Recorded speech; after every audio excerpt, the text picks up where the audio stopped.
उगली पे क्या किसके अंदर कुछ भी ले ले। अरे थोड़ा इधर हट जाए, ये थोड़ा बढ़िया बता रही है।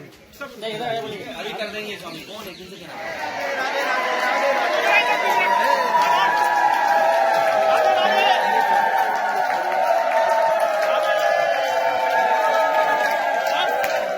गोस्वामी बंधु जितने भी हैं वो चाहते हैं कि मंदिर का संरक्षण हो, उसको और बेहतर किया जाए इसी रूप में जिस रूप में है, और उनके सुविधाएं कैसे मिलें। जो यात्री, जो श्रद्धालु, जो वृंदावन के मंदिर को देखने आते हैं, आखिरकार पहले से मन रही है जन्माष्टमी, कोई पहली बार तो नहीं मनी। सरकार ये भी दावा नहीं कर सकती कि जन्माष्टमी इनकी सरकार में पहली बार मनी। कितनी वर्षों से मन रही है, कभी हादसा नहीं हुआ। अगर कभी हादसा हुआ होगा तो ऐसा हादसा नहीं हुआ होगा जो कि जान चली गई हो लोगों की। तो कम से कम प्रशासन को, सरकार को ये ध्यान रखना चाहिए था कि इतने लाखों संख्या में अगर श्रद्धालु आ रहे हैं तो आप पे जो फोर्स है, आपका जो एडमिनिस्ट्रेशन है, उसने क्या व्यवस्था की। अगर किसी की नाकामी है तो वो सरकार की नाकामी है। सरकार की नाकामी इसलिए है क्योंकि मुख्यमंत्री जी खुद आए थे, पूरी फोर्स, पूरा इंतजाम तो उनकी सुरक्षा में लगा था। जन्माष्टमी के दिन इतने घंटे रहना, यहाँ लोग घरों में अपने मैं अपने पत्रकार साथियों का धन्यवाद देना चाहता हूँ। मैं पत्रकार साथियों का धन्यवाद देना चाहता हूँ कि आज आपसे मिलने का फिर मौका मिला है। और जब कभी मथुरा वृंदावन आए हैं, आप लोगों का हमेशा सहयोग मिला है। आज फिर मुझे आने का मौका मिला। मैं जहाँ मंदिर में जाकर के दर्शन करने का काम करूँगा, वहीं मुझे विनीत नारायण जी से मिलने का मौका मिला।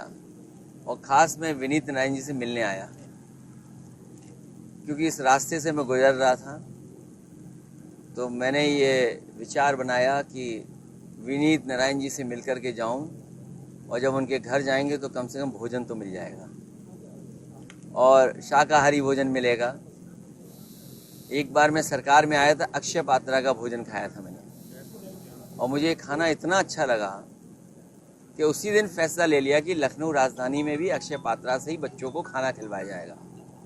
और उसके बाद बजट के माध्यम से 250 करोड़ रुपए दे करके उत्तर प्रदेश में और जगह जगह जिलों में अक्षय पात्रा की किचन बने, उसके लिए बजट दे दिया था।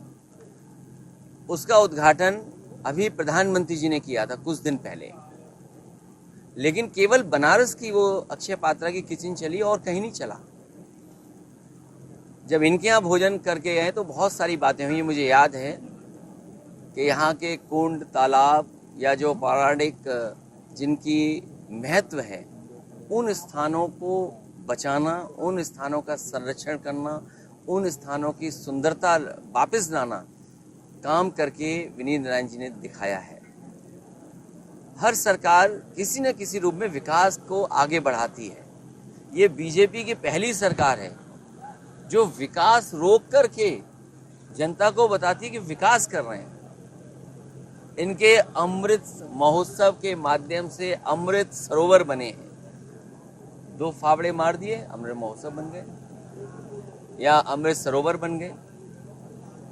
मुझे जो जानकारी मिली है और मैंने समय समय पर अखबारों से या और माध्यम से देखा है, सरकार ने जो सुंदरीकरण के नाम पर तालाबों के साथ जो खिलवाड़ की है, पौराणिक जो महत्व है, जिन स्थानों को जिस तरीके से डेवलप होना चाहिए था, जो एस्थेटिक होनी चाहिए थी, जो हेरिटेज होनी चाहिए थी, उस सब को बिगाड़ दिया। पता नहीं कहाँ से आर्किटेक्ट ढूंढे इन्होंने कि कैसे किसी चीज को खराब किया जा सकता है। इस समय पूरी दुनिया में लोग कंफ्यूज्ड हैं। वो समझ नहीं पा रहे हैं क्या सही है, क्या गलत है, क्या सच है, क्या झूठ है। और ये स्पष्टता हम आपको अपने इस नए शो में देंगे। सब कुछ ब्लैक एंड व्हाइट में बताएंगे। इस शो में मेरे बालों के अलावा कुछ ग्रे नहीं होगा। हर खबर ब्लैक एंड व्हाइट की तरह बिल्कुल स्पष्ट होगी।